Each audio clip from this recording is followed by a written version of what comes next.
فإن أحسن الحديث كتاب الله وخير الهدي هدي محمد وشر الأمور محدثاتها وكل محدثات بدعة وكل بدعة ضلالة وكل ضلالة في النار.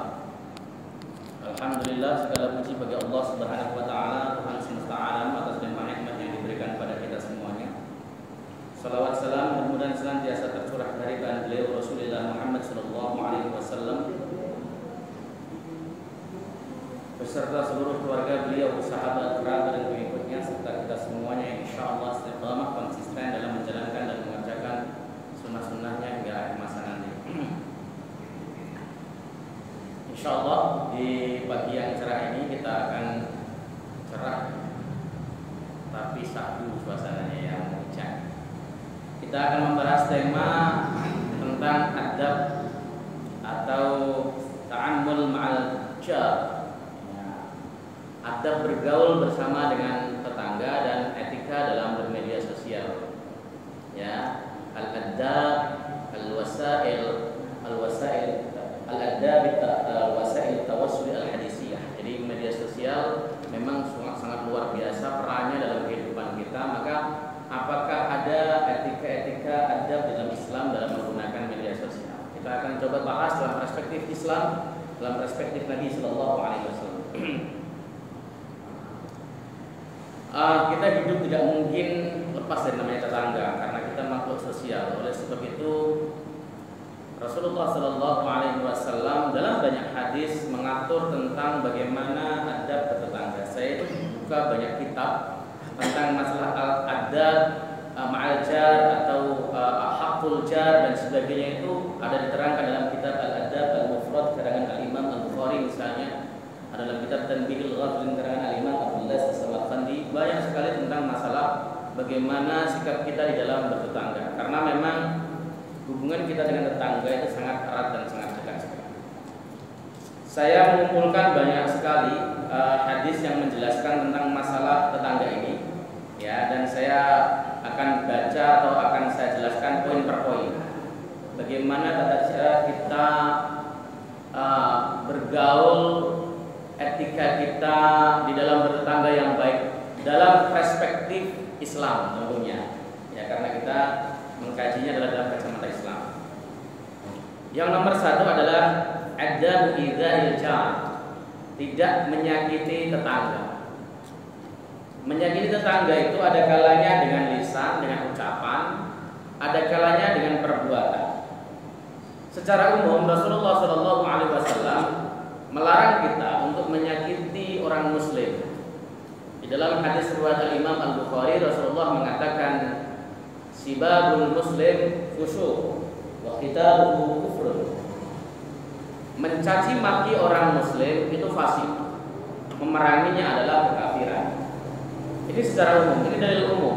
Muslim manapun, ya, baik itu tetangga dekat, tetangga jauh, saudara dekat, saudara jauh, atau siapapun, maka kalau kita ketemu orang muslim harus ikram, harus memuliakan. Kita harus ma'atullah fil wajh. Wajah kita itu berseri ketika ketemu orang Islam, ketemu Muslim, karena dia saudara kita. Dia yang kelak akan mendoakan kita, bahkan ketika Muslim dimanapun berada, berdoa untuk kita. Allahumma ighfir li ummati Muhammadin, ya Allah ampunilah umat Nabi Muhammad misalnya. Sementara kita nanti dalam keadaan sudah mati, sudah di kalang tanah, maka kita akan mendapat manfaat dari doanya. Ibnu Katsir mengatakan itu karena bisa berimanihim, sebab iman mereka. Saya dengan bapak ibu ini terkoneksi atas nama iman, ya, dan koneksi atas nama iman ini selama-lamanya. Bahkan ketika kita sudah mati sekalipun, koneksi iman ini masih ada. Maka ketika kemudian kita berdoa, Rabbana ighfir lana wa li ikhwanina alladzina sabaquna bil iman wa la taj'al fi qulubina ghillan lil ladzina amanu rabbana innaka ra'ufur rahim, maka kita pun akan dapat manfaat dari doa tersebut karena kita mukmin, kita muslim. Itu namanya terkoneksi atas nama iman. Nah, oleh sebab itulah tidak layak bagi kita untuk menyakiti tetangga kita. Secara sharih, tegas, Rasulullah Shallallahu Alaihi Wasallam bersabda dalam hadis Sahih Bukhari Muslim dari Abu Hurairah radhiyallahu taala anhu. Beliau berkata, qala Rasulullah Shallallahu Alaihi Wasallam, Nabi Muhammad Shallallahu Alaihi Wasallam bersabda, man kana yu'minu billahi wal yawmil akhir fala yu'dhi jarahu. Siapapun orangnya yang beriman kepada Allah dan hari akhir, maka jangan pernah menyakiti tetangganya. Biasanya polarisasi, kemudian perpecahan antar tetangga itu terjadi kalau momen-momen pemilu. Gara-gara pilihan presidennya beda, terjadi polarisasi, saling tidak menyapa, kemudian saling marah-marahan, bahkan saling putus silaturahim. Ya, tidak mau mengunjungi, bahkan ketika di masjid sekalipun tidak mau menyapa. Banyak yang terjadi begitu dan di Jakarta ada. Ya, kasus misalnya pemilihan gubernur tahun berapa itu yang kemarin itu polarisasinya terasa hingga hari ini bahkan. Padahal kita harus sadari, yakini bahwa kalau kita sakit, kalau kita meninggal, orang yang paling repot pertama kali adalah tetangga kita. Bukan calon gubernur tadi yang kita bela, bukan calon presiden, bukan calon DPR, bukan. Kalau kita kemudian butuh bantuan dan sebagainya, orang yang paling kita repotkan ya tetangga kita. Bahkan mungkin saudara kita yang jauh susah untuk kemudian kita repotkan. Itu yang harus kemudian kita sadari. Maka Nabi berpesan sampai menggunakan kata man kana yu'minu billahi wal yaumil akhir, siapapun dia yang dia beriman kepada Allah dan hari akhir. Ini menunjukkan pentingnya kita untuk memperhatikan hadis ini. Seakan-akan Nabi mengatakan kalau Anda tidak menghormati tetangga, kalau Anda menyakiti tetangga, maka Anda tidak beriman kepada Allah dan hari akhir. Seakan-akan begitu. Karena pentingnya untuk kita tidak menyakiti tetangga. Kadang-kala kita seringkali egois. Tetangga sakit masa bodoh, yang penting kita berisik, kemudian bikin aktivitas yang luar biasa dan sebagainya. Ya, tidak diperbolehkan. Bahkan seandainya aktivitas yang kita lakukan pun kebaikan. Misalnya contoh, bapak atau ibu di rumah lagi ada acara tasmi'ul Quran. Jadi memanggil seorang hafil Quran untuk melakukan tasmi' baca Quran misalnya.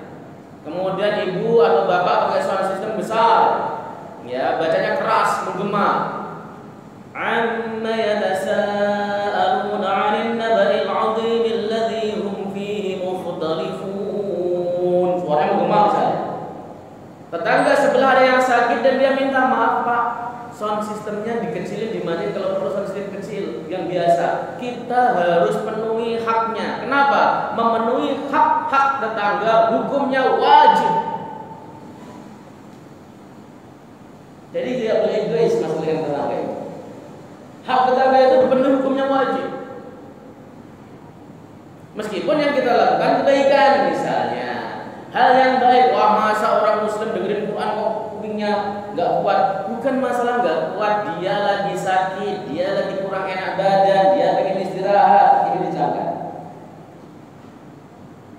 Jadi jangan sampai kita menyakiti tetangga kita dengan perbuatan, dengan matian, ataupun dengan yang lain, atau bahkan kita memukul tetangga. Tidak boleh. Di dalam riwayat lain, rawa al-Imam Ahmad bi sanadin sahih. Imam Ahmad meriwayatkan hadis dengan sanad sahih an Abi Hurairah radhiyallahu taala an.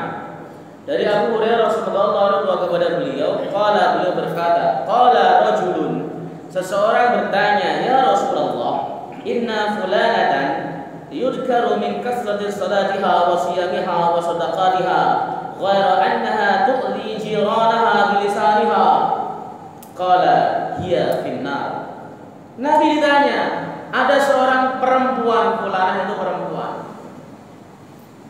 Ada seorang perempuan, dia terkenal dengan banyak sholatnya, banyak puasanya, banyak sedekahnya, tapi mulutnya tajam sama tetangganya. Dia sering menyakiti tetangga dengan mulutnya, dengan lidahnya.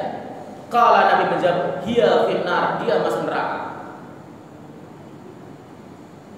Yang harus kita tahu, Pak, samratul ibadah, buah daripada ibadah itu akhlak. Kita kalau urut ya, samratul ilm, buah daripada ilmu itu ibadah. Jadi ilmu yang banyak itu aplikasinya di ibadah. Ibadahnya harus bagus. Kalau ada orang ilmunya banyak, ibadahnya nggak bagus, ada masalah di ilmunya. Kalau ada orang ilmunya banyak tetapi justru dia tarikus sholat, tarikus siam dan sebagainya, maka dia demikian berarti mungkin salahnya pada saat dia niat thalabul ilm. Ini. Nah, buah daripada ibadah itu akhlak. Akhlak itu samratul ibadah wal ilm. Buah daripada ilmu dan ibadah adalah akhlak. Paham ya? Lah, ada orang rajin sholat, rajin puasa, ngomongannya jelekit, nyakitin tetangga terus-terusan, berarti di sholatnya ada yang masalah. Bisa jadi sholatnya tidak sah. Yang kedua, bisa tidak khusyuk. Bisa jadi makanannya dimakan haram, minumannya diminum haram, pakaiannya dipakai haram, sehingga sholatnya tidak diterima oleh Allah Subhanahu wa taala.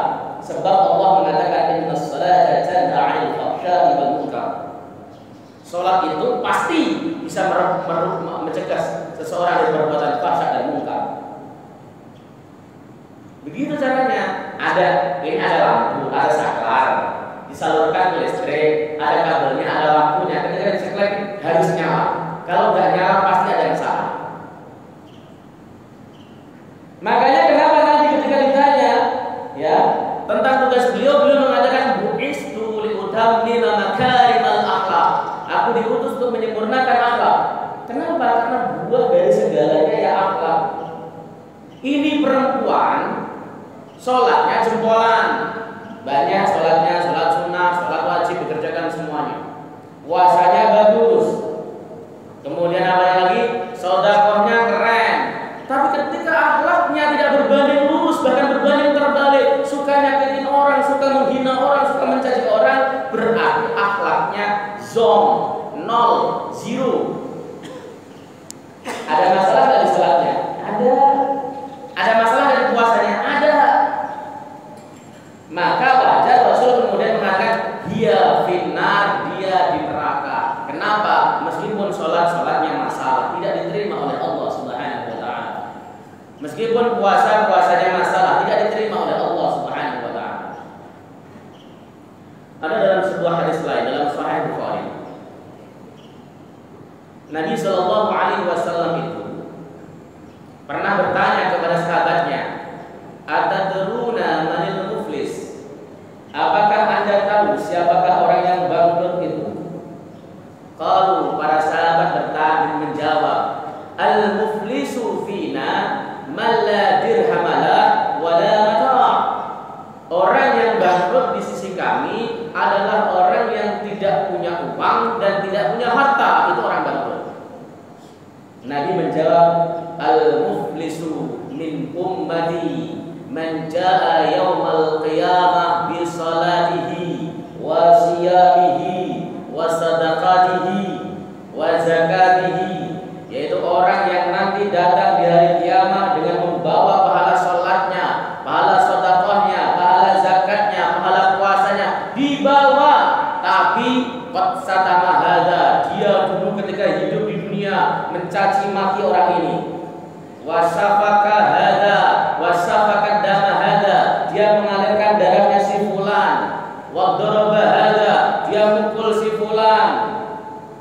Ya. Wa qadhafa hadza, dia menuduh zina si fulan dan sebagainya.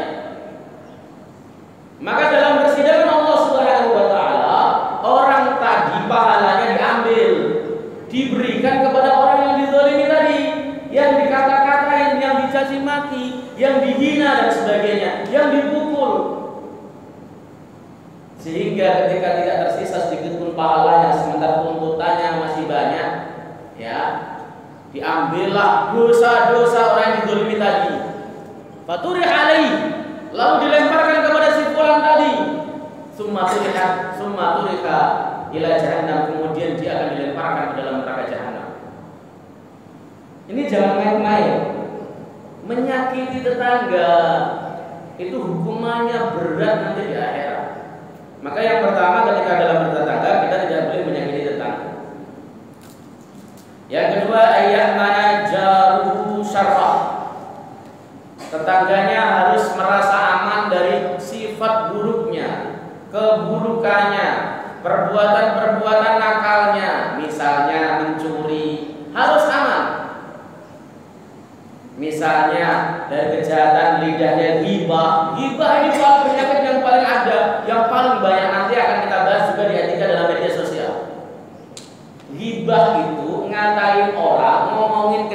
kejelekan orang yang diomongin nggak tahu, dan itu fakta. Jika orang tadi mendengar marah, nggak suka, itu ghibah. Sekali lagi, ghibah itu ngomongin kejelekan orang, dan itu fakta. Fakta ya, fakta. Orang yang diomongin nggak tahu, jika tahu, seandainya tahu, maka dia marah atau tidak terima, maka itu disebut ghibah. Biasanya kan sering kali kita dengar, maaf tuh biasanya teman-teman dari apa tuh namanya akhwat yang biasanya ngomong gini, mohon maaf ya, ini yang saya omongkan juga ghibah, fakta, tapi fakta lu, karena fakta maka dia ghibah. Kalau nggak fakta disebut buhtan. Kalau kita mengatakan seseorang si fulan korupsi, ternyata nggak korupsi, itu namanya buhtan. Buhtan lebih besar daripada ghibah. Ghibah itu ngomongin keburukan orang dan itu fakta. Maaf Bu, ini yang saya omongkan fakta lu ya, bukan ghibah. Ini fakta. Ibu ini meskipun dia kelihatan rajin ke masjid, tapi masya Allah nalarnya jelek sekali. Nah itu ghibah. Allah mengatakan orang yang ghibah seperti makan bangkai saudaranya sendiri. Wala yaghdab ba'dukum ba'dan ayuhibbu ahadukum ay ya'kula lahma akhihi maitan fakarihtumu. Janganlah kalian itu ghibah satu sama lain, saling ghibahin, jangan. Apakah salah satu di antara kalian suka makan bangkai saudaranya? Fakarihtumu, tentu kalian tidak menyukainya. Ghibah. Dan ghibah yang paling besar dosanya adalah ghibahin ulama. Anda boleh tidak setuju dengan pendapatnya, tapi tidak boleh ghibahin ulama. Semua manusia, ulama-ulama di dunia ini boleh kita ambil pendapatnya dan boleh kita tinggalkan pendapatnya, kecuali Nabi Shallallahu Alaihi Wasallam. Kalau Nabi yang bersabda mutlak, kita harus sami'na wa ata'na, sam'an wa ta'na. Tapi kalau masih ulama dan sebagainya, nggak sepakat kita dengan pendapatnya, nggak setuju dengan pendapatnya, sudah nggak masalah, jangan diikuti, tapi tetap hormati ulamanya. Misalnya contoh, ada orang yang suka misalnya sama yang kemarin wafat, Syekh Dr. Yusuf Qaradawi misalnya, karena ada beberapa pendapatnya yang mungkin tidak sepakati. Pendapatnya tidak sepakati, wajar, nggak diikuti, silahkan, tidak masalah. Tetapi kemudian melaknat pada saat dia mati, keliru. Ya, hormati ulama. Ada juga beberapa orang yang nggak suka dan nggak setuju dengan Syekh Nasiruddin Al-Albani misalnya. Tidak masalah. Anda nggak pakai pensahihan beliau juga nggak masalah. Ngikut pensahihan yang lain silahkan, tetapi hormati keulamaannya, jangan ghibai. Inna luhumal ulama masmumah, kata Imam Nawawi, sesungguhnya daging para ulama itu beracun. Dosa besar. Di dalam kitab Al-Kabair, ghibah terhadap para ulama itu dosa besar.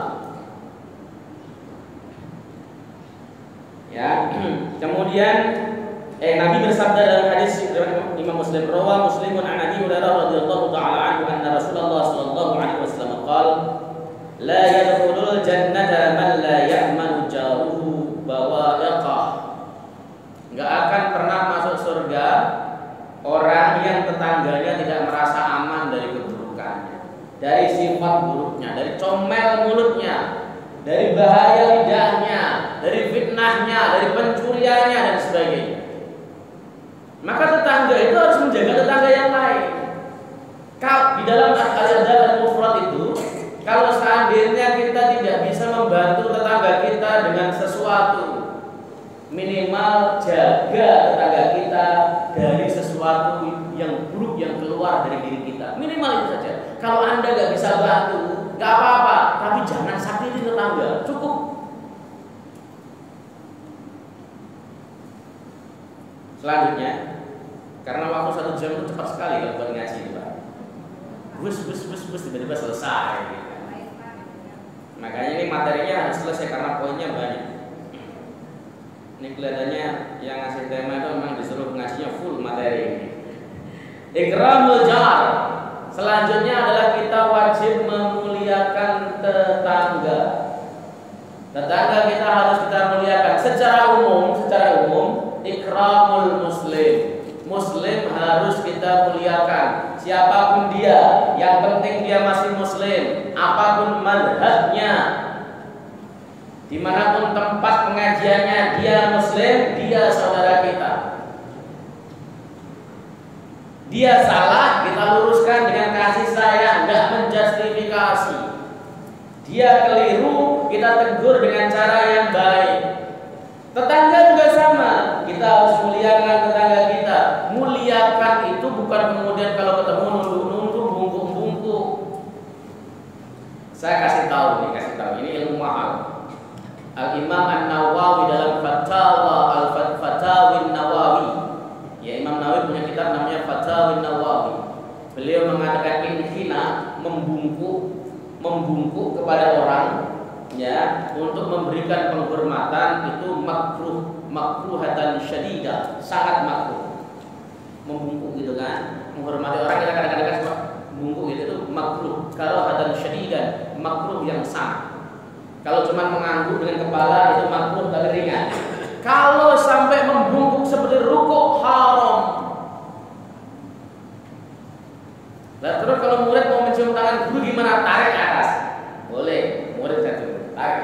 Jangan kemudian muridnya suruh bungkuk. Inkhina itu begitu. Bahkan Imam Nawawi menegaskan jangan tertipu dengan pendapat orang-orang yang ahli fikih yang mengatakan itu tidak menjadi soal. Kenapa? Karena tidak ada hadis yang menyelisihinya. Itu dalam kitab Fatawi An-Nawawi. Inhina. Ikram tidak harus kemudian membungkuk. Ikram menghormati orang nggak mungkin kemudian harus membungkuk. Bungkuk itu tradisi kita. Orang Arab, ini orang Arab, ketemu ulama salamannya biasa. Salaman udah cukup. Pakai dalil ma min muslimaini yaltaqiyani summa yatasafahani ghufira lahuma qabla an yatafarraqa. Dua orang muslim yang ketemu lalu berjabat tangan maka diampuni dosanya sebelum pisah. Itu hadisnya. Kemudian pakai peluk-pelukan dan sebagainya, silahkan. Kalau memang dia awalnya tidak ketemu.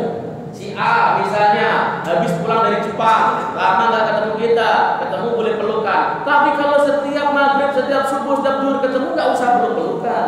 Ta'annuk itu pelukannya pada saat dia lama nggak ketemu. Aslinya begitu. Ini bukan salah ya, dan tidak haram. Seandainya bapak mau pelukan, ya silakan, nggak haram, nggak salah. Saya hanya menjelaskan syariat, idealnya syariatnya begitu. Termasuk pada saat Idul Fitri. Bapak ketemu setiap waktu ketemu Idul Fitri, nggak usah peluk-pelukan, salaman biasa saja. Salaman peluk-pelukan itu kalau kemudian ini saudaranya merantau, nggak lama nggak ketemu dan sebagainya, baru peluk-pelukan. Itu ta'anuknya begitu, itu aturan. Lah, ikram itu bagaimana?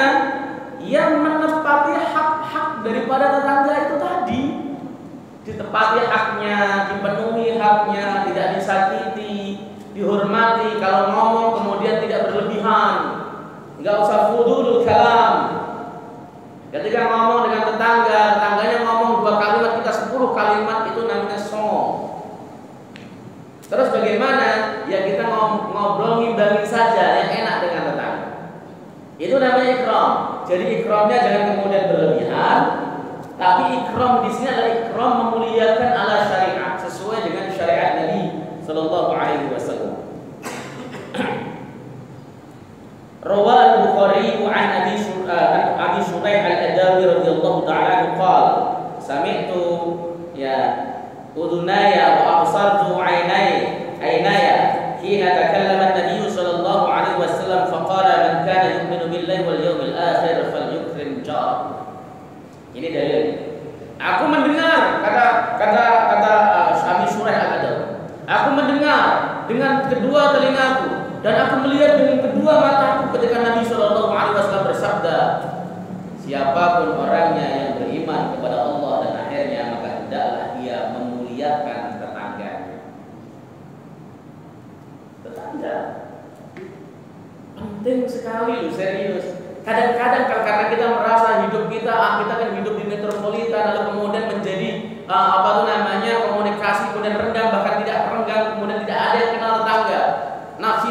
hidupnya. Tidak bisa begitu. Kita mau hidup di mana saja aturan syariat tetap bagus karena al-Islamu salihun li kulli zaman wal makan. Islam itu selalu solih, baik, relevan untuk setiap waktu dan tempat dimanapun berada. Yang kaya bertangga dengan yang miskin biasa, yang pejabat bertangga dengan yang tidak pejabat biasa. Jangan sampai kemudian karena kita jadi pejabat, kemudian tetangga kita nggak pejabat lalu memandang rendah. Jabatan itu hanya sekedar kemuliaan duniawi. Al-abyad wal aswad indallahi sawa. Hitam putih di sisi Allah Subhanahu wa taala sama. Yang membedakan adalah inna akramakum indallahi atqakum. Yang paling mulia di sisi Allah adalah orang yang paling bertakwa, bukan orang yang paling banyak hartanya. Kadang-kadang kan kita itu memiliki sindrom gitu. Jadi kalau kaya ya pokoknya harus komunitas yang orang yang kaya. Padahal nggak mesti begitu. Cari teman itu yang saleh. Saya jadi ingat Al-Quran pernah mengatakan roh itu junudun mujannada. Roh itu berkelompok-kelompok. Setiap roh itu berkelompok-kelompok sesuai dengan komunitasnya. Maka rohnya orang-orang saleh akan senang kalau berbaur dengan orang saleh. Rohnya orang-orang yang suka korupsi, maka dia akan bergaul dengan orang-orang suka korupsi. Rohnya orang pemabuk akan bareng dengan rohnya pemabuk. Nggak ada sejarahnya burung jalak akan kerasan bersama di tengah-tengah burung belimbing. Nggak ada. Burung apa itu ya? Yang suka di sawah, yang suka terbang begitu, bareng-bareng kelompok. Itu tidak akan pernah tenang apabila berada di komunitas burung gagak sama. Ya. Orang-orang yang baik itu akan memilih teman-teman yang baik. Orang-orang yang apa itu namanya saleh akan memilih teman-teman yang saleh. Maka di dalam bertetangga, ketika tetangganya ada tetangga yang baik, saleh dan sebagainya tidak menyakiti, cukup, itu cukup. Persyaratan sebagai seorang suhbah sahabat terpenuhi. Toh nanti ketika ditanya oleh malaikat di alam akhirat, ditanya wa ma ikhwanuka, kita jawabnya akan tegas, al muslimuna wal muslimatu ikhwani. Semua muslim laki-laki dan perempuan adalah saudara. Enggak dipilih kaya miskin dan sebagainya. Maka jangan sampai kemudian kita feodal, berteman karena mengandalkan kekayaan dan sebagainya. Sama di sisi Allah Subhanahu wa taala sama. Kita tidak bawa apa-apa dan pulang ketika kita menghadap Allah pun tidak akan bawa apa-apa. Yang kaya, yang rumahnya 10, mobilnya 10 dan sebagainya. Kalau mati dia saat itu, hartanya disebut tirkah dalam ilmu fikih. Tirkah itu harta tinggalan, bukan harta mayit. Bahkan ketika kemudian dia matinya sore hari jam 6, dia menunggu keluarganya yang ada di Surabaya misalnya datang ke Jakarta, ditaruh di rumahnya sendiri, disebut diinapkan. Inapkan dulu di rumah, jangan diberangkatkan. Diinapkan di rumah sendiri tapi dibilang diinapkan. Kenapa? Karena semenjak nyawanya keluar rumah itu bukan rumah dia, tapi milik ahli warisnya. Apa yang kita katakan? Mobil yang ia punya bukan mobil sendiri, tapi sudah milik ahli warisnya. Dia tidak boleh membawa harta sepeser pun, nggak boleh bawa ponselnya, nggak boleh bawa laptopnya, nggak boleh bawa mobilnya. Bahkan dalam aturan fikih, kalau ada barang berharga masuk di dalam kuburannya wajib dibongkar. Misalnya contoh, bapak nguburin jenazah, tiba-tiba handphonenya jatuh, keuruk sama apa namanya tanah sekalian. Nggak ngomong bapak, tiba-tiba ngomong, saya nggak enak ngomong, handphone saya kalau jatuh gimana di kuburan? Lah kenapa kalau ngomong malu tadi dan sebagainya? Wajib dibongkar. Karena mayat memang tidak boleh membawa apa-apa.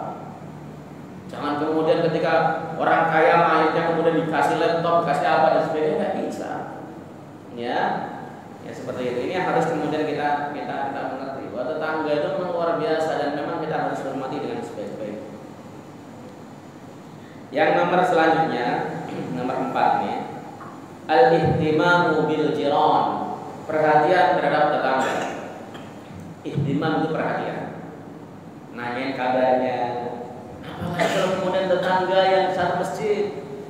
Makanya kenapa Rasulullah Muhammad SAW ba'da insiraf minas salat, setelah setelah beliau selesai melaksanakan sholat, beliau lihat jamaahnya satu persatu, dilihat si fulan kemana kalau nggak hadir. Nggak hadir pertama sekali mungkin Rasulullah masih diam. Nggak hadir 2 kali 3 kali ditanyakan si fulan kemana.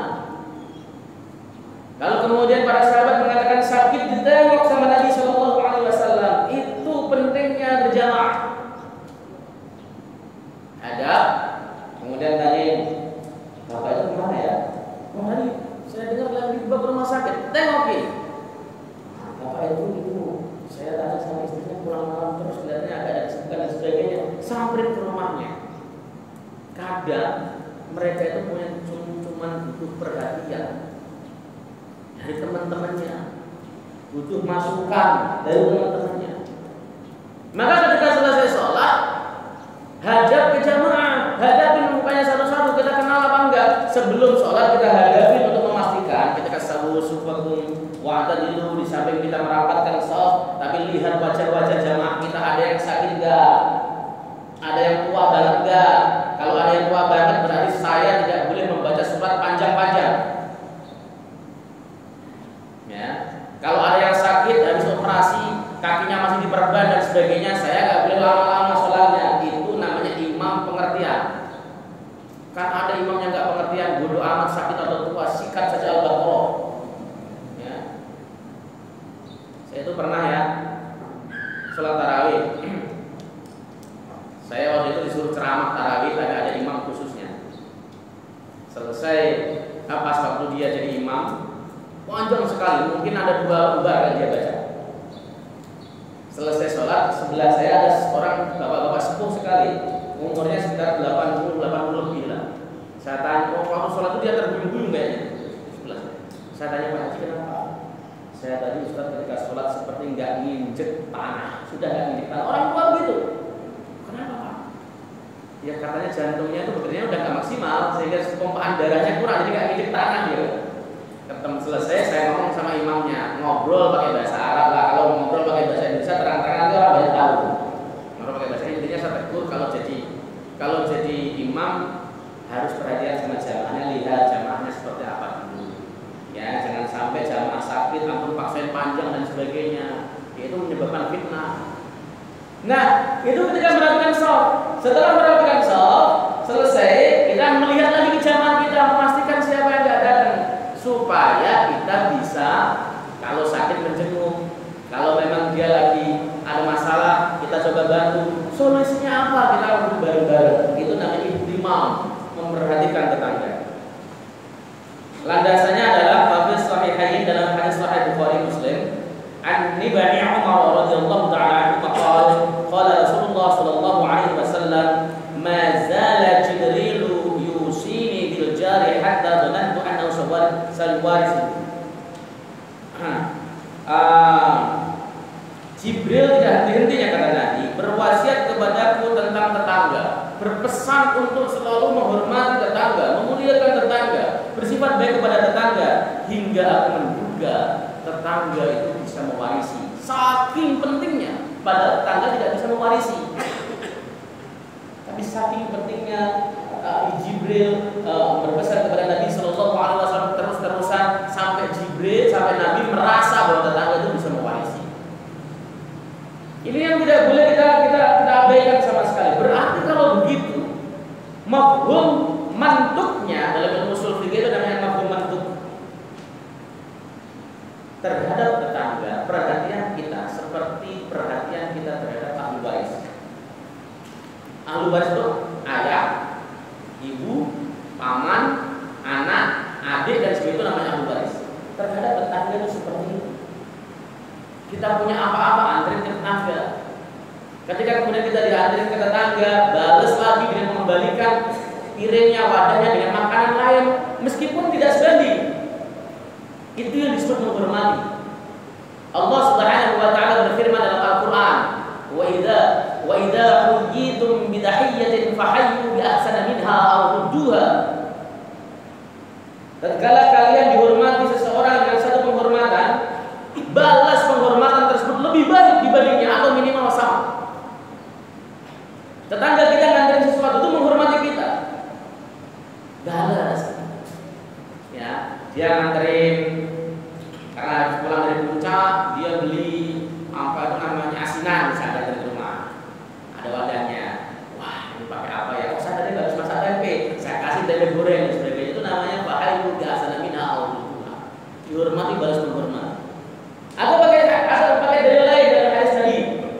tahabbu.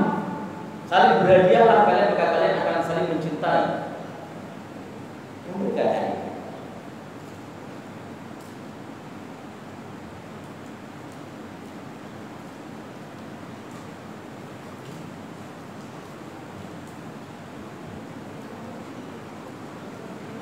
Yang nomor 5 yang termasuk itu pada pembahasan nomor 4, al-hadiyah lil jiran min at-ta'am wa nahwihi.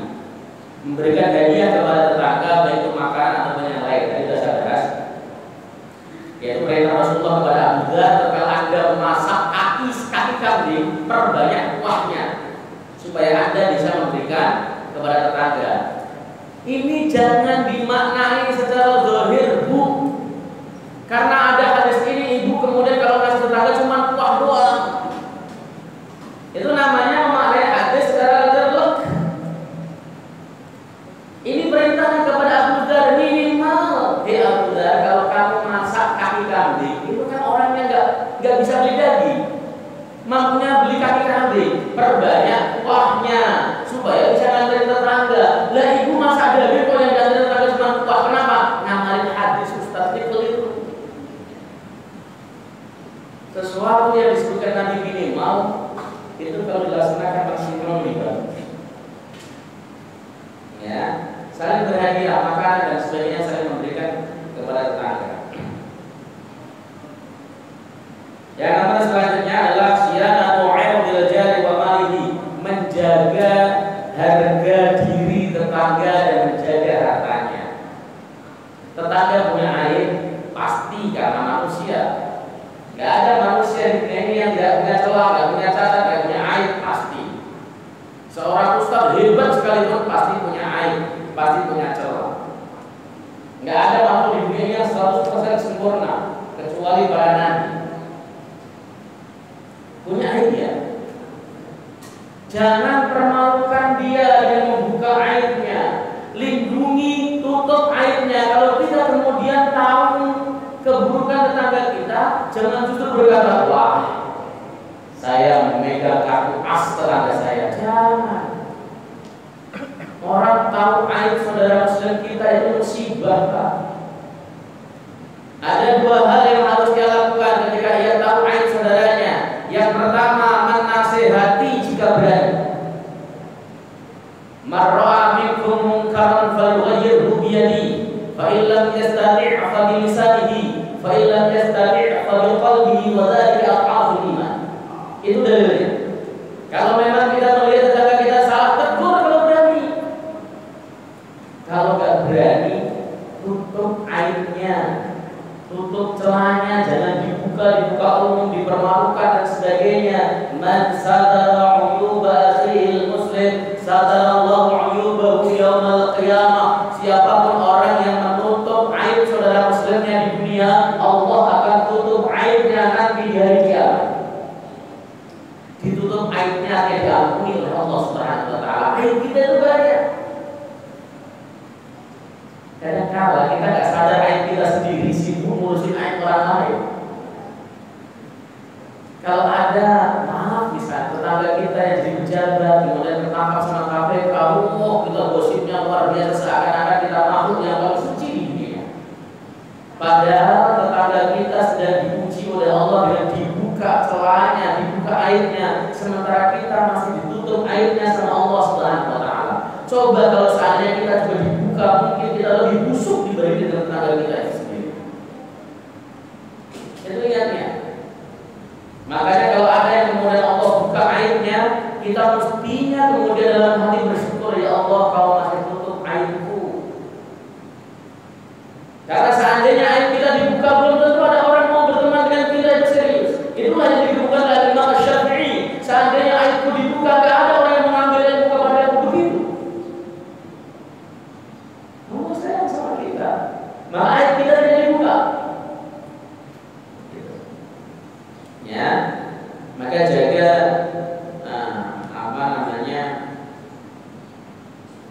harga diri tadi.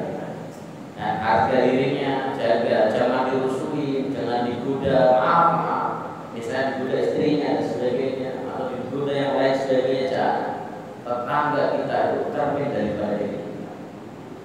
Kemudian Kemudian hartanya, harta tetangga kita harus kita jaga juga. Ada sepeda motor tetangga kita yang diparkirin sembarangan, kemudian dalam keadaan kuncinya masih ada, kita ambil, kemudian kita kunci dengan baik, kita serahkan, kita panggil tetangga kita. Bukan bodoh amat, yang penting bukan punya saya. Suatu saat kalau kita digigit, bagaimana rasanya? Ada tetangga parkirin mobil nggak benar, nggak usah marah-marah. Sampai dengan baik, Pak, maaf, saya mau masuk mobil nggak bisa karena mobil bapak depan menghalangi. Nggak usah kemudian disenggol bodoh amat dan sebagainya. Etika tetangga kita harus tampak pada saat dalam keadaan seperti itu. Kadang kala kita punya tetangga yang kurang baik adabnya, kita jangan ikut-ikutan kurang baik juga. Ada tetangga kita punya tetangga ustaz brengsek yang luar biasa, kita nggak boleh brengsek pada mereka. Sabar. Kalau nggak sabar juga, ada resep dari Rasulullah dalam hadis yang diriwayatkan dari Imam Al-Bukhari dalam kitab Al-Adab Al-Mufrad. Tanya bagaimana? Ya sudah, keluar-keluarnya ada barang kita semua. Orang kalau lewat tanya, kenapa mau mana pindah? Kenapa pindah? Tetangga saya selalu itu nyakitin saya. Nanti setiap orang yang lewat saya berdoa, mudah-mudahan dilaknat Allah Subhanahu wa taala. Mudah-mudahan seperti itu. Jadi maka itu tapi itu saja jangan berusaha. Apakah bisa dipraktekkan yang sekarang? Saya rasa belum ada yang praktekin karena memang sulit mempraktekkan. Tapi boleh dicoba sih. Ya, kalau memang ada tetangga yang sangat luar biasa, keterlaluannya, nyakitin kita agak kasar. Tapi kita tidak boleh membalas karena apa? Karena pribadi muslim yang baik itu adalah bisa memaafkan apapun yang orang lain lakukan kepada kita. Kalau memang tidak mampu dan sebagainya melaporkan, tidak usah dibalas juga buruk. Dia jahat, saya lebih jahat, nggak boleh gitu. Itu kan sering terjadi.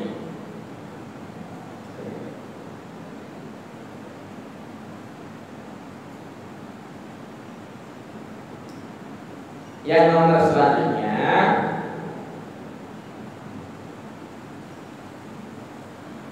ada ihtiqari hadiyatil jari wa in kanat yasirah. Enggak pernah menghina hadiah atau pemberian tetangga meskipun sedikit. Ada tetangga kita ngasih gorengan cuma 2, terima dengan terima kasih ya dulu. Terima kasih Pak. Cuma 2. Jangan gitu. Terima saja. Ngasih misalnya semangka cuma seperempat gitu. Ngasih. Terima ini. Apalagi yang begitu diterima makin tong sampah. Sakit. Tapi kalau ngasih juga harus mikir-mikir. Mikir-mikirnya gini. Ada tetangga yang suka ngasih, tapi barang basi. Ngasih semangka yang sudah 3 hari yang lalu dia beli dan dimakan-makan, daripada kedua dia kasih ke tetangga yang marah aja sudah basi.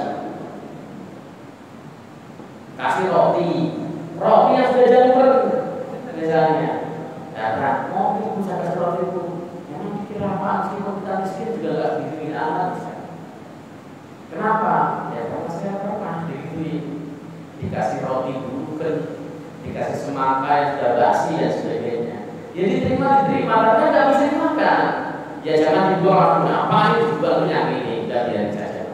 Tapi kalau nggak diomongin, kadang-kadang terus-terusan kasihnya gitu ya. Dikira itu perbuatan baik. Padahal aslinya memang mungkin dia salah paham terhadap ayat. Di dalam surah Al-Baqarah itu ada sahabat yang bertanya tentang nada yunfikun, bagaimana mereka harus berinfak. Allah mengatakan, ya, kulil afwa, infakkanlah sesuatu yang berlebih dari bapak. Misalnya satu keluarga sudah makan, ini bapak mau kambing, semua sudah makan, semua sudah tersedia, masih ada sisa, antarkan kepada orang yang belum makan atau tetangga-tetangga terdekatnya, itu baik, namanya al-afwa. Ibu misalnya punya bajunya kok banyak sekali nih, nggak muat kemarin dan sebagainya, kasih kepada saudara, namanya itu adalah kelebihan yang sesuatu yang tidak Anda butuhkan, berikan, itu namanya al-afwa. Baik, Al-Quran mengapresiasi, tapi ini merupakan bentuk sedekah yang paling ringan. Kenapa? Karena sedekah yang paling berat adalah dia mau mensedekahkan sesuatu padahal dia sangat Itu yang paling berat. Makanya kalau ada orang sedekah pakaian bekas pakai, ya bagus, gak usah dihina-hina apa ini masa pengasih bekas dan sebagainya. Bagus Pak, bagus. Karena dia memang memberi dan masih layak pakai betul. Kecuali sudah rombeng banget, sudah pada bolong-bolong masih layak kita. Tapi kalau masih bagus, terima saja. Ya itu bagus, nggak usah dihina-hina. Jangan pernah menghina pemberian tetangga. Jangan pernah ledek. Ya, diberi apapun. Ada tetangga maaf, misalnya ada tetangga ngasih anak kita uang 1.000 saja, nggak usah kemudian apa itu penghinaan ngasih, masa cuma 1.000, saya ini kan pejabat, nggak usah begitu, terima saja. Beberapa waktu yang lalu itu kan di TikTok itu viral. Saya itu termasuk orang yang suka main TikTok. Ya, karena TikTok itu kan isinya 99,9% maksiat sama orang dagang. Saya isi dengan ceramah-ceramah singkat, potongan paling 3 menit maksimal 3 menit, 2 menit dan sebagainya. Dan pengikut saya sudah lumayan banyak, ada sekitar 3.000-an. Jadi lumayan. Ketika saya ngaji, saya secara langsung di TikTok itu kadang yang ngaji di lewat TikTok itu lebih banyak daripada yang hadir. Kadang sampai 100, kadang sampai 90 dan sebagainya. Itu lumayan. Saya lihat di TikTok ada seseorang pakai surban, pakai beginian, pakai gamis putih, datang ke Alfamart dikasih sumbangan cuma 1.000, dia marah-marah, apaan 1.000 nih, penghinaan. Nggak usah begitu, Anda dikasih minta sumbangan saja jangan sampai, serius. Jangan sampai merendahkan diri kita dan kita sumbangan atas nama apapun.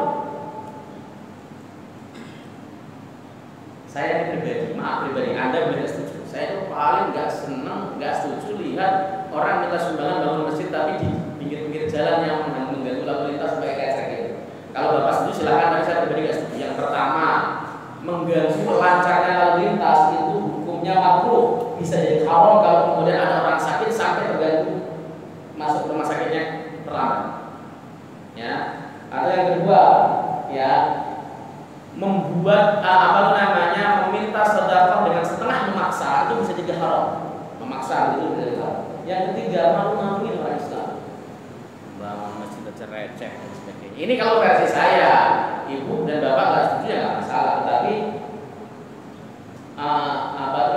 rumah Allah Subhanahu Wa Taala kalau mau dibangun sebenarnya cepat, gampang, banyak caranya, nggak usah undang ngecek, nggak setuju saya.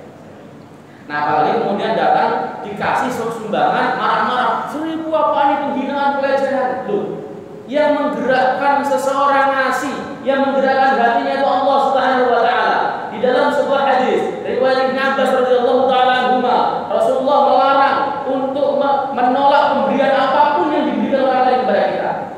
Menolak. Kita dikasih 500 perak sekalipun. Ini saya kasih uang.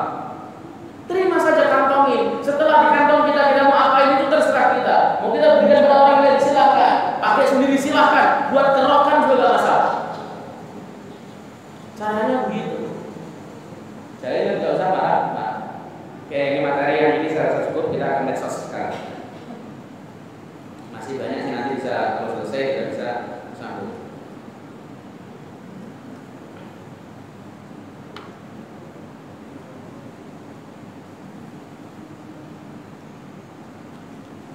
Al-adab al-istihdam wasail tawassul al-hadisiyah. Adab dalam bermedia sosial.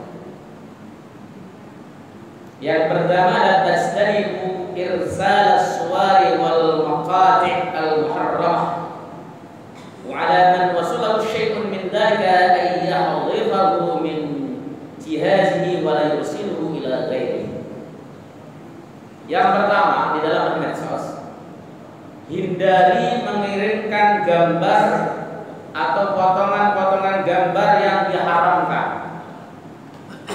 Ya, foto-foto yang diharamkan. Foto yang diharamkan adalah perempuan atau laki-laki yang kashful aurat, yang terbuka aurat.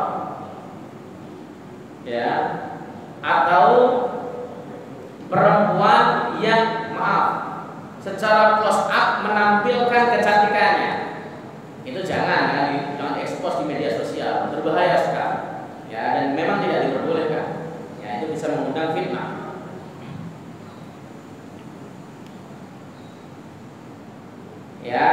Kemudian dan siapapun yang telah mengakses sesuatu dari hal itu, ngambil, ngunduh, ngupload dan sebagainya, maka dia wajib untuk menghapusnya segera dan tidak mengirimkan kepada orang lain. Itu ada pertama. Karena pada hakikatnya memperlihatkan perkara yang haram itu hukumnya haram. Ya. Misalnya contoh ngirim video yang tidak pantas, ngirim gambar yang tidak pantas, kemudian ngirim potongan-potongan gambar yang tidak pantas.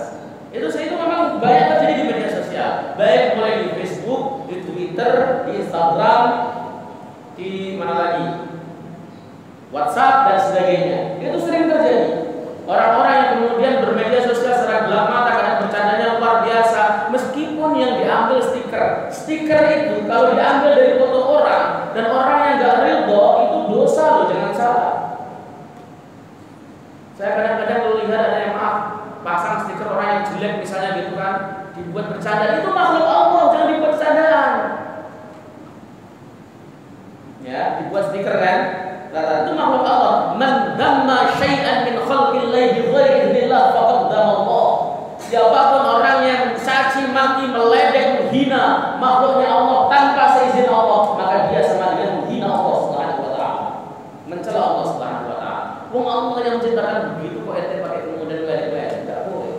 Apalagi kemudian dia ngambil gambar tanpa izin, main download saja di internet dan sebagainya. Ini enggak boleh ya. Ingat itu. Kalau yang sudah mulai upload dan sebagainya mulai dihapusin, yang nggak manfaat dihapusin. Saya punya seorang teman sekarang dia lagi kuliah S3 di Australia.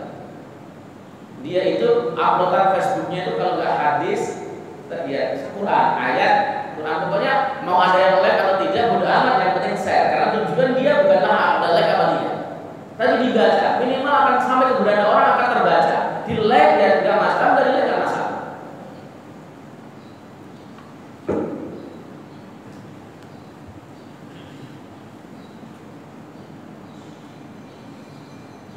Ya, karena sekarang kan media sosial bisa nyari duit, makanya kemudian banyak sekali wanita-wanita kita, wanita-wanita muslimah mengekspos auratnya di media sosial hanya karena pengen untuk dapat uang.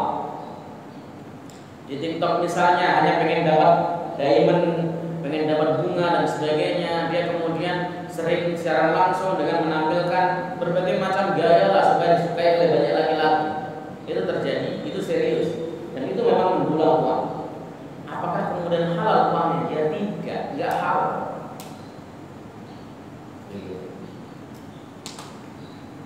Kemudian yang kedua, ghaddul basar amma haramallah, menundukkan pandangan dari perkara-perkara yang Allah Subhanahu wa taala haramkan. Ya, media sosial meskipun ibu bapak nggak ngeklik itu kadang-kadang suka nongol sendiri. Nah, itu harus ghaddul basar. Menundukkan pandangan, enggak kemudian malah justru ditonton. Ya, perkara-perkara yang diharamkan oleh Allah Subhanahu wa taala dihindari, dibuang. Jangan sampai kemudian memenuhi memori kita.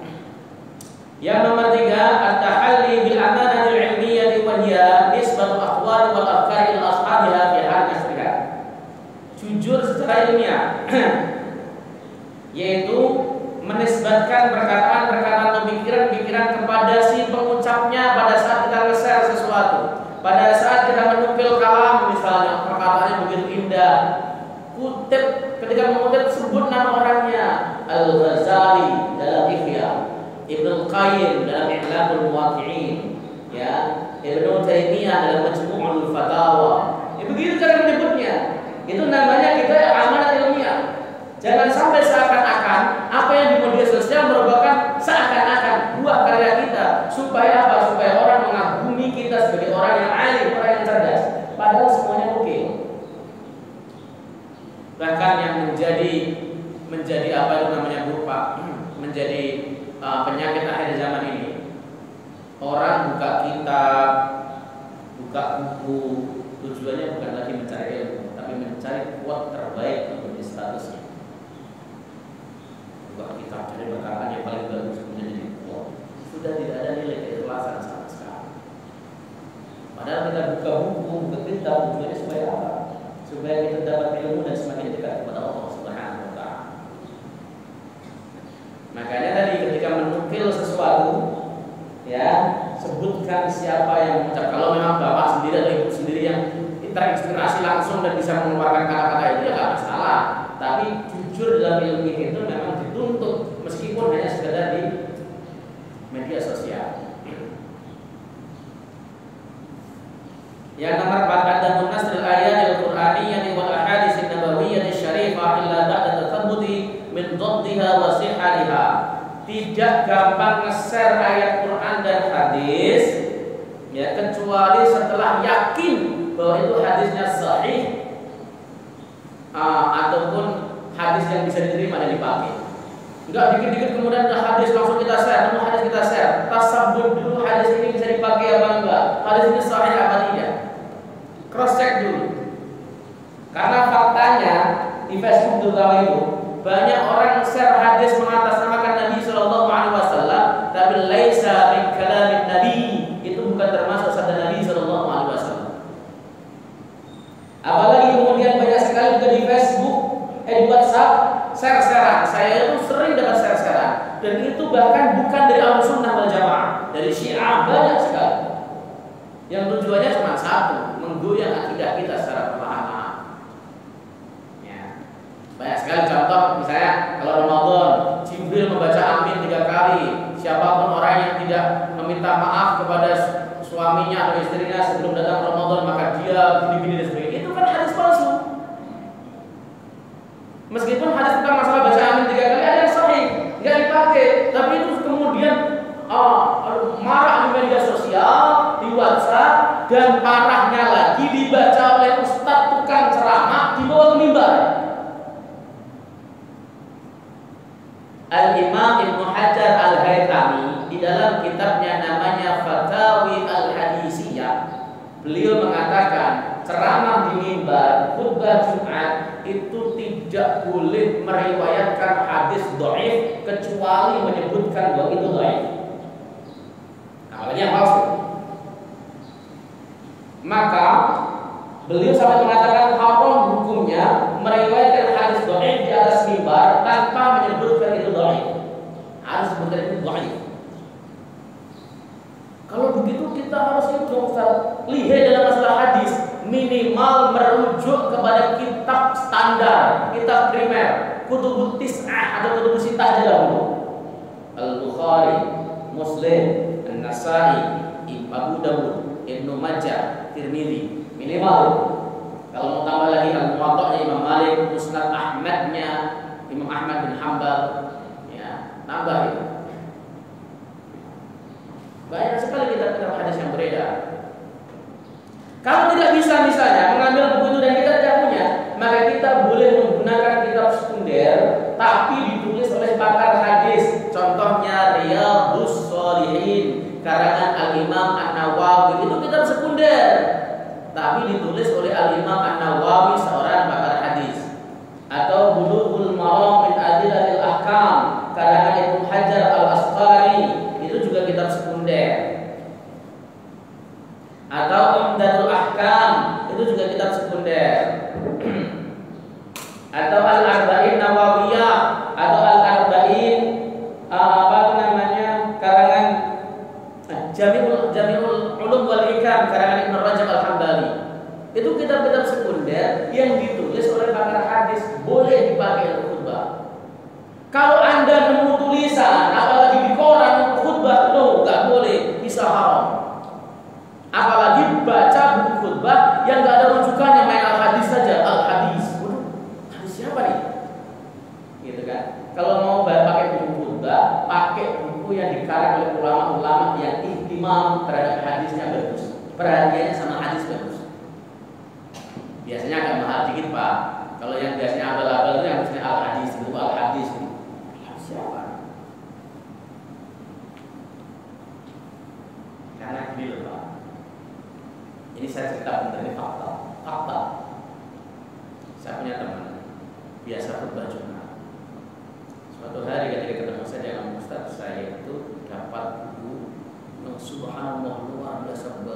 hadisnya sahih semua. Wah, apaan saya bilang gitu ya. Ini bukunya. Begitu saya baca, saya mengatakan ini buku Syiah.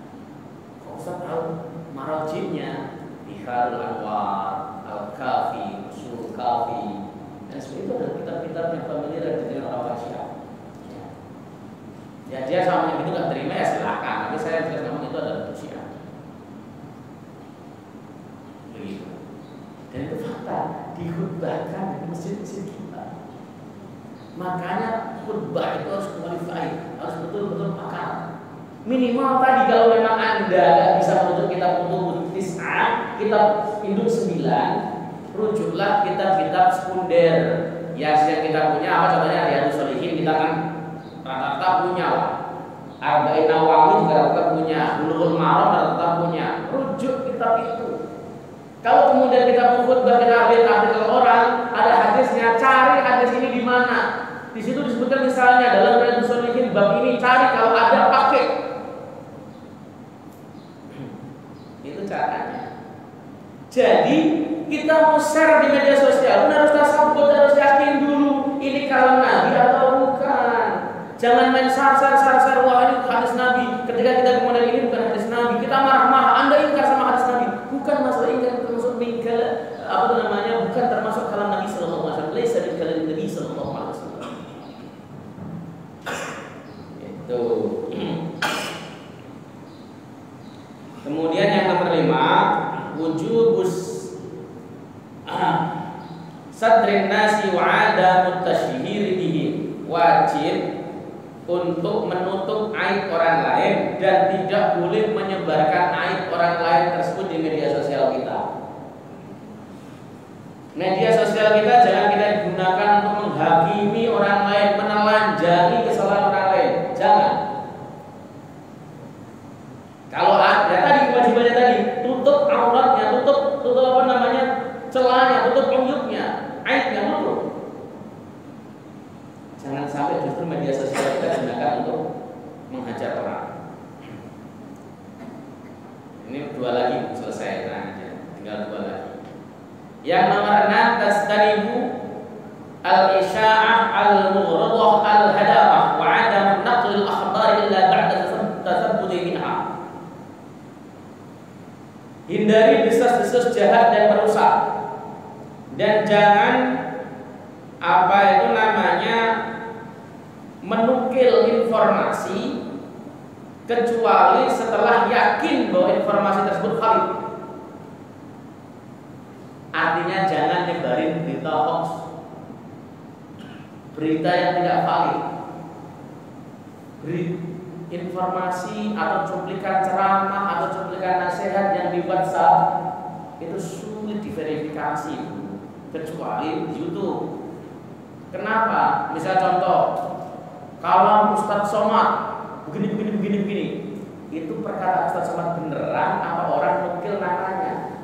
Perkataan Agim begini, perkataan Syekh bin Bas begini, itu beneran atau memang dia yang pengen menisbatkan ke sana saja? Karena di WhatsApp itu memang susah untuk diverifikasi. Kecuali YouTube ada videonya. Ya, ini nggak bisa diverifikasi. Nah, kalau kemudian kita nggak bisa verifikasi, cukup di kita, udah hentikan, jangan di-share lagi. Verifikasi dulu. Kalau kita nggak punya kapasitas verifikasi, tanya ustadz yang kapasitasnya verifikasi bagus. Saya mau tanya tafsir sama ustadz yang pakar tafsir. Mau tanya fikih, tanya sama yang pakar fikih. Verifikasi. Nggak kemudian terima berita bagus langsung kemudian main di-share saja. Yang terakhir, alla yunshira ma yuaddi ila al-fitnati wal baghdha'i wal firqah bainan nas. Tidak meng-share ya sesuatu yang bisa mendatangkan fitnah, kemarahan dan perpecahan di antara manusia.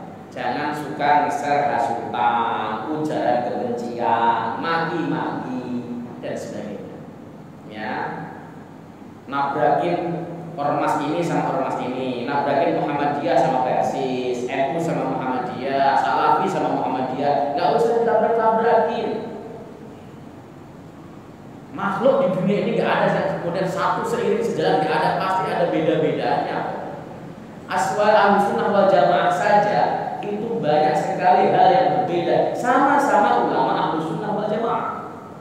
Apalagi dengan yang lain, sama-sama satu organisasi saja pandangannya bisa berbeda-beda. Saya kasih contoh ya, contoh. Di Muhammadiyah itu dalam menyikapi perayaan Maulid itu ada dua pendapat. Ada yang mengatakan boleh, ada yang mengatakan tidak boleh. Itu bukan satu organisasi dan itu biasa. Karena apa? Background pendidikan agamanya beda-beda. Ada yang dia lulusan Azhar, ada yang lulusan Saudi dan sebagainya. Itu kan menjadikan berbeda. Dan itu biasa saja. Maka nggak usah dibentur-benturkan. Muhammadiyah dengan NU ya jelas beda. Muhammadiyah dengan Persis ya jelas beda.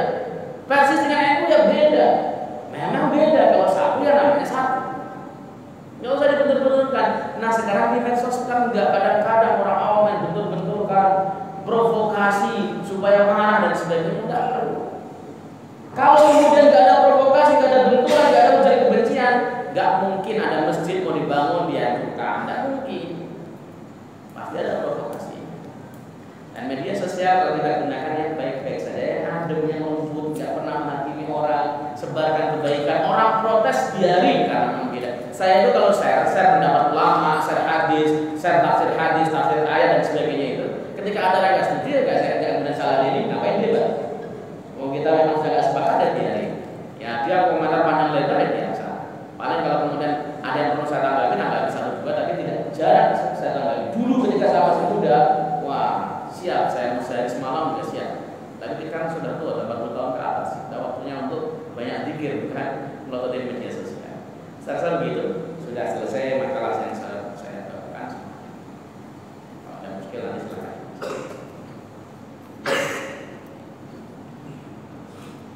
Mungkin ada 1-2 pertanyaan.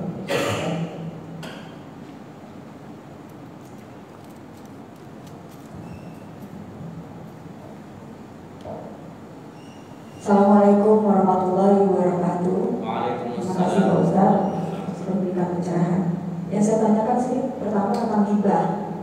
Ghibah sih kan udah marak ya Pak, terutama ketika kita dari suatu perkumpulan atau komunitas di tengah-tengahnya kadang diseliki oleh ghibah. Bagaimana sikap kita sebagai seorang muslim ketika menyikapi hal itu terjadi di tengah-tengah komunitas atau perkumpulan yang ada? Kemudian hukumnya bagi kita apa? Apakah kita sama seperti yang Pak Ustaz bilang bahwa salah satu orang yang bangkrut adalah di akhirat nanti salah satunya adalah mencaci, mencela atau ghibah. Yang kedua pertanyaannya adalah menghormati, memuliakan tetangga itu hukumnya wajib. Bagaimana ketika kita mempunyai tetangga yang non muslim? Apakah sikap kita sama atau tidak? Terima kasih. Assalamualaikum warahmatullahi wabarakatuh. Waalaikumsalam warahmatullahi wabarakatuh. Oke, pertanyaan bagus sekali. Ghibah itu dosanya mustarak. Mustarak itu rame-rame bahasa kita. Yang ngomongin sama yang dengerin sama. Ini ngomong dengerin, manggut-manggut juga sama. Curi-curi denger juga sama. Ya pura-pura denger mereka sama, tetapi curi-curi sama. Ghibah itu dosanya mustarak ya juga. Riba juga dosanya mustarak. Pemakan, penulis, memberi, semuanya berdosa. Sama kayak ghibah. Ghibah itu yang ngomong dosa, yang manggut-manggut dosa, yang apa itu namanya pura-pura itu dosa, semuanya dosa. Sikap kita bagaimana kalau di komunitas? Kalau komunitasnya offline, maksudnya dalam komunitas tatap muka, satu, alihkan ke pembicaraan yang bukan ghibah. Nah, jangan soal ngomong ghibah. Tiba-tiba usul program apa, masalah apa yang bukan ghibah, itu namanya mengalihkan. Kalau nggak bisa juga, ibu keluar dulu sampai ghibahnya selesai. Atau kalau memang ibu mampu nasihatin, ya jangan ghibah gitu. Kalau memang itu dilakukan. Kalau di media sosial, ya kalau saya hapusin langsung gitu. Nah, mau nambahin ini saya hapusin. Udah selesai kan paling enak, gak ketahuan. Kalau ibu jadi admin grup, gampang. Pesan orang lain bisa kita hapus. Ya, dia ghibah hapus. Kok dihapus? Ghibah. Gitu. ya banyak sikapnya. Tetapi yang jelas jangan sampai kita meremehkan ghibah. Wah, saya enggak ibu Ustaz enggak ghibah, saya kan cuma hadir doang. Tapi ibu kan dengerin. Iya sih, sama dosanya. Gitu ya. Kemudian hak tetangga yang non muslim itu tadi juga mau saya bahas tapi saya lupa. Saya menemukan riwayat di dalam kitab Tarbiyul Ghafilin. Riwayat hadis ini kualifikasinya hasan, ya, bahwa apa itu namanya tetangga non muslim juga harus kita hormati, kita ihtiramkan, kita muliakan, ya, selagi tidak menabrak syariat agama kita, ya, selagi tidak menabrak syariat agama kita, karena apa itu menyakiti mu'ahid, ahli kitab dan sebagainya memang dilarang. Orang muslim tetangga kita hormati selagi dia tidak menabrak syariat kita. Nah, menabrak syariat itu luas, menghina kayak apa dan sebagainya, ya. Tapi kalau tetangganya muslim baik dan sebagainya, tidak masalah. Tetangga muslim nganterin makanan, ambil saja kalau memang dia nganterin makanan setiap hari, dan dia kita anterin juga balik. Memang sebetulnya ada tetangga, gitu kan? Nah, yang nggak boleh diambil, kalau punya tetangga non muslim nggak pernah nganterin apapun selama 1 tahun sama ibu, tiba-tiba pas hari raya dia nganterin sesuatu ketika ke kita, itu dilarang mengambil. Di dalam kitab Al-Iqtidah Siratil Mustaqim karangan Ibnu Taimiyah dikatakan kita tidak boleh mengambil pemberian yang khusus diberikan pada saat hari raya orang-orang kafir. Itu sama dengan masuk ke dalam id mereka, menyetujuinya. Tapi kalau kemudian dia memang kebiasaannya ngasih sehari-hari ngasih, rutinitas ngasih, pada hari raya ngasih, diterima nggak apa-apa. Itu kata Syekhul Islam Ibnu Taimiyah.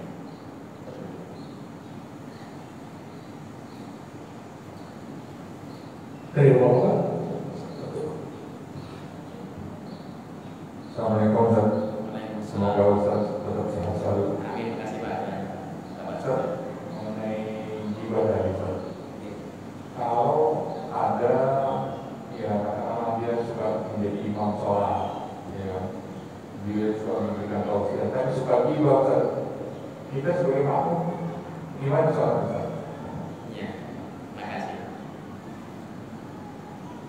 Makruh hukumnya bermakmum kepada orang fasik yang zahir kefasikannya. Kok bisa fasik Ustaz? Kalau ghibahnya rutin, fasik memang dia jadi fasik. Rutin gak hanya ketemu orang suka ghibah dan sebagainya, itu jadi fasik. Yang zahir fasiknya artinya dia ngomong ghibah terang-terangan, itu makruh. Kalau dia tidak dalam keadaan apa maksudnya? Kalau dia tidak tobat, kalau tobat sudah selesai.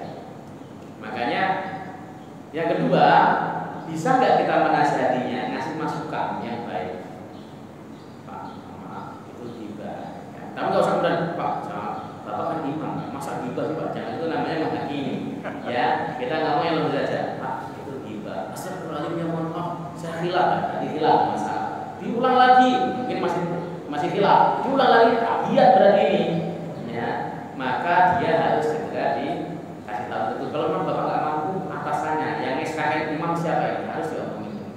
Jangan coba ghibah. Makanya sebenarnya bukan hanya masalah melanda imam atau khotib saja ya Pak. Ini persoalan serius juga sering terjadi di mereka, di kita. Saya ngomongnya kita itu karena saya termasuk tukang khutbah juga. Yang khilaf sunnah. Waktu saya jadi pengurus masjid, saya itu pernah jadi pengurus masjid 6 tahun. Kalau saya menamakan diri saya dulu namanya James Bond, jaga masjid sama kebun. 6 tahun. Saya itu kalau nyoret khotib Jumat itu gampang, bukan masalah isi ceramahnya dan materinya, enggak. Kalau dia ceramah habis itu kemudian turun minum pakai tangan kiri, sekali mungkin saya makan, mungkin teledor, 2 kali tangan kiri besok coret langsung. Enggak saya pakai. Apa yang diomongkan di mimbar batal semuanya. Saudara-saudara, umat Islam harus mengalami kemajuan. Gini teorinya sebagai begitu dia pakai minum pakai tangan kiri itu batal. Kenapa? Karena kemajuan tidak pernah bakal dicapai oleh Islam dengan cara mengingkari sunnah.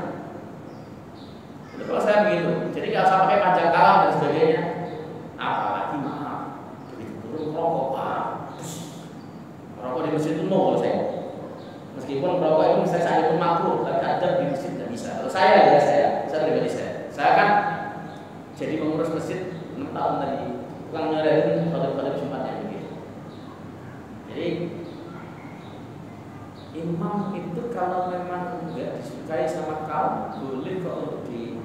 Rizal di bahasa kita di impeachment, apa ini maksudnya? Dimakzulkan, boleh. Imam bagus mas bacaannya bagus, luar biasa bacaannya. Tapi kaum nggak suka, dimakzulkan. Ada contohnya, ada Sa'ad bin Abi Waqqas. Kurang bagus apa bacaannya Pak, sahabat Nabi yang terkenal dengan singa yang menyembunyikan kukunya, doanya mustajab, dimakzulkan oleh kaumnya. Kenapa? Kalau imam kepanjangan, panjang banget kan. Disuratin, saya Umar nyuratin saat panjang bahasa kita gitu. Balesin saat yang saya bacakan surat yang dibaca Rasulullah. Iya, Rasulullah bacanya di Madinah, sahabatnya udah kuat imannya. Antum di Baghdad belum kuat, jangan panjang-panjang. Karena kaumnya nggak suka semuanya, diganti saat Nabi Waqqas. Boleh. Diganti itu bukan berarti si imam keliru, tapi memang tidak suka kaumnya. Tapi tidak suka kaumnya bukan subjektif ya, saya nggak suka sama dia. Kenapa? Pokoknya nggak suka saya sama dia. Nah, pokoknya saya subjektivitas yang tidak disukai akhlaknya, sikapnya, atau ketika jadi imam dia kepanjangan. Maka jadi imam itu tadi yang pendek-pendek saja. Ya, Nabi tidak pernah melarang sholat pakai sholat pendek, tidak pernah. Tapi Nabi pernah melarang sholat pakai sholat panjang. Kasusnya Mu'adz bin Jabal pernah ditegur oleh Rasulullah dalam hadis Sahih Bukhari karena dia sholat panjang. Itu pernah terjadi pada murid saya Pak. Sholat gerhana, murid saya sholat gerhana, dia jadi imam, dia hafid Quran. Jamaahnya satu sholat gerhana, dia panjang Pak, baca Al-Baqarah mungkin setengah juz. Bubar makmumnya tinggal satu orang. Mereka mikir sholat sunnah panjang-panjang, begitu bener itu. Satu pergi. Mereka mungkin sholat sendirian, bentuk kelompok sendiri. Kenapa? Itu namanya bikin fitnah orang jadi gak kuat ke masjid, gak mau ke masjid. Ngapain ke masjid sholat? Kenapa? Panjang, begitu. Ya, yuk kita ke masjid lebih yuk. Kenapa? Imamnya bacaannya pendek tapi bagus. Wah, keren kan? Gitu. Nunjukin apa sih? Kecuali nanti kalau iman kita seperti para sahabat radhiyallahu ta'ala ketika makin panjang surat makin kita terbius, terus pokoknya nikmati banget ya silakan. Iman kita panjang dikit udah kaki gemeteran kok pakai. Gitu ya Pak ya. Makruh dari Indonesia. Cukup Ustaz. Terima kasih Bapak Ibu dan juga kepada Ustaz Dr. Ahmad Rifai atas segala penjelasannya. Marilah kita tutup forum kajian ini dengan membaca hamdalah. Alhamdulillahirabbil alamin. Diinformasikan untuk kajian berikutnya ialah 2 minggu lagi. Terima kasih.